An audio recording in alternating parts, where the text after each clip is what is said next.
పాలక్ చేసుకోవడానికి ఇంగ్రీడియంట్స్ పాలకూర, ఇది నేను 2 టైమ్స్ ఆల్రెడీ వాష్ చేసి పెట్టిన. అండ్ 2 గ్రీన్ చిల్లీ తీసుకున్నా, ఒక 4 వెల్లుల్లి రెబ్బలు తీసుకున్నాను. అండ్ అల్లం కూడా చాలా చిన్నదండి, ఇంచ్ అల్లం మాత్రమే తీసుకున్నాను. ఇప్పుడు దీన్ని మిక్సీ పట్టేసుకుందాం. మిక్సీ జార్లోకి వేసేసాను, మిక్సీ చేసుకుందాం. చూడండి రెడీ అయిపోయిందిగా మనది. ఇప్పుడు దీన్ని మనం చపాతీ పిండిలోకి రెడీ చేసేసుకుందాం, మిక్స్ చేసేసుకుందాం. నేను ఇక్కడ 2 మెంబర్స్కి మాత్రమే తీసుకుని ఉన్నాను గోధుమ పిండి. ఇప్పుడు దీన్ని మనం మిక్సీ అంతా కలిపి మిక్స్ చేసేసుకుందాం మొత్తం మన పేస్ట్తో కలిపి. ఇలా మనం వేసేసుకున్నాక మీకు ఎంత సాల్ట్ కావాలో అంత సాల్ట్ యాడ్ చేసుకోండి దాంట్లోని.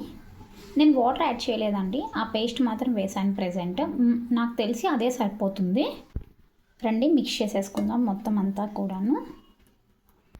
మిక్స్ చేసుకున్నానండి, సరిపోలేదు. సో నేను హాట్ వాటర్ బాయిల్ చేసి పెట్టుకున్నాను, అది ఇప్పుడు మనం వేసుకుందాం. దాంట్లో కొంచెం కొంచెంగా వేసుకుందాం. మనకి ఎంత క్వాంటిటీ ఆఫ్ కావాలో అంత క్వాంటిటీలో మనం వాటర్ వేసి దాన్ని మిక్స్ చేసుకుందాం.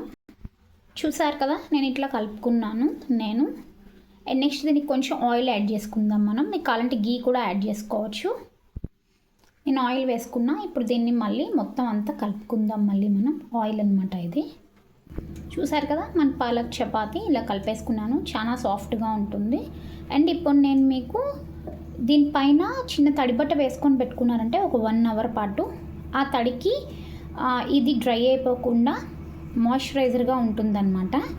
ఆయిల్కి ప్లస్ దానికి నేను ఎందుకు గీ యాడ్ చేయలేదంటే, నేను చపాతీ చేసేటప్పుడు ఎప్పుడు గీ యాడ్ చేసుకుంటాను నేను కాల్చేటప్పుడు చపాతీకి. సో అందుకని ఇప్పుడు ఆయిల్ మాత్రం యాడ్ చేసుకున్నాను నేను. ఇదిగోండి నా దగ్గర క్లాత్ని ఇలా తడిపేసి దీనిపైన వేసుకున్నాను. దీన్ని 1 అవర్ ఆగినాక చపాతీ చేసేసుకోవడమే. రెడీ మన చపాతీ మిక్సింగ్ విత్ పాలక్.